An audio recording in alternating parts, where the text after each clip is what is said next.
รายการมุมบันเทิงสนับสนุนโดยน้ำดื่มที่แค่ซาวลาวขาวใสสะอาดดื่มแล้วมีความสุขสบายดีรายการมุมบันเทิงนะพวกเขาวงแซนด์วิชนะอ๋อสำหรับการทางหายไม่เป็นทางหายนะพวกเขากำลังเกี่ยมเพลงกันอยู่เนาะเกี่ยมอัลบั้มต่อไปเพลงต่อไปนะซิงเกิลต่อไปที่พวกเขาเกี่ยมมิกกันอยู่ตรงนี้แต่ว่าอีกประมาณกลางเดือน5นะได้ฟังกันแน่นอนสำหรับซิงเกิลใหม่ของแซนด์วิช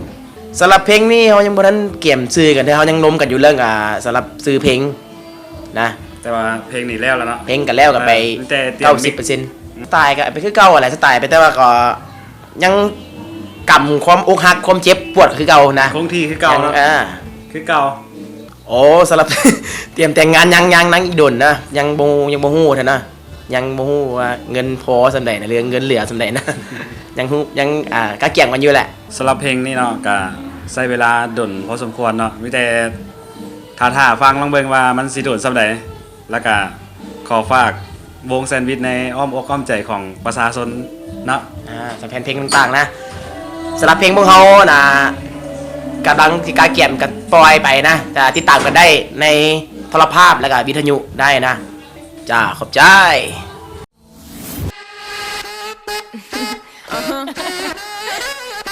Ziggy X,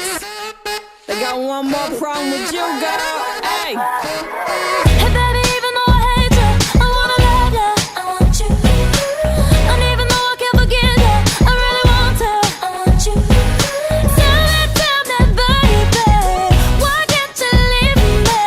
'Cause even though I shouldn't want it, I gotta have it. I want you. สบายดีรายการมุมบันเทิงเนาะต้นทวีศักดิ์เนาะก็รู้สึกดีใจที่ได้กำกับเรื่องนี้และเรื่องนี้ก็ถือว่าพวกเรามากำกับอยู่ใต้น้ำเลย ก็คือ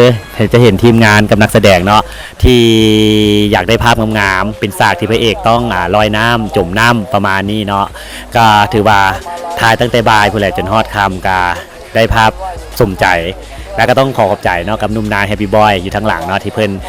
มาช่วยกำกับในฉากนี้พร้อมแล้วก็ให้ยืมอุปกรณ์ในการถ่ายทำนำหวังว่าคงจะได้ภาพงามๆมาฝากกับผู้ชมทุกๆคนเลยกับมิวสิกเพลงนี้เจ็บบนนี้เจ็บที่หัวใจสบายดีน้องเนาะชื่อเจนนี่นั่นเองถือว่าก็หลายๆคนนี้อาจจะคุ้นหน้าคุ้นตาเนี่ยเคยเป็นสมาชิกในวงเปียโนเนาะสังกัดอยู่ค่าย TK Entertainment เจ้าเนาะสำหรับข้าพเจ้าเองชื่อว่าแขกเนาะหรือว่าที่ว่ารู้จักกันดีเนาะในโลกโซเชียลเนาะแขกโฟกซ่องเนาะผลงานที่ผ่านมาก็คือมีการ cover เพลงลาวสติงนี่แหละเนาะลงทาง Facebook YouTube เนาะหวังว่าหลายๆคนอาจสิคุ้นหน้าคุ้นตากันดีเจ้าก็ถือว่ามื้อนี้เราทั้งสองคนเนาะก็ได้มาประกอบส่วน MV เพลงนั่นเองถือว่าเป็น MV เพลงของหนุ่มโอเล่ TOP นั่นเองเจ้าถือว่าเข้มข้นเนาะสำหรับเนื้อหาของเพลงนี้เนาะเจ้า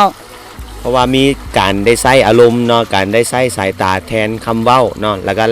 หลากหลายฉากเลยเนาะสำหรับ MV เพลงนี้เจ้าก็ถือว่าการร่วมงานเป็นทัพอิฐ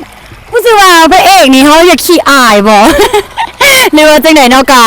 รู้สึกว่าเพิ่นมีความตั้งใจหลายได้ถือว่าเพิ่นมีความตั้งใจหลายในกับ MV นี้ถือว่าเพิ่นเต็มที่กันอีหลีเนาะสำหรับ MV นี้พวกเขาถือว่ามีหลายฉากมีหลายรสชาติให้กับทุกคนนั้นได้คอยติดตามกันเจ้าก็ถือว่าผลงานเพลงนี้เนาะเป็น MV เพลงแรกที่แสดงคู่กับนุ่มแขกเนาะก็ถือว่าเพิ่นนี่ดังพอสมควรได้ในโลกโซเชียลเนาะก็ถือว่าพวกเขาขอฝาก MV เพลงนี้เนาะ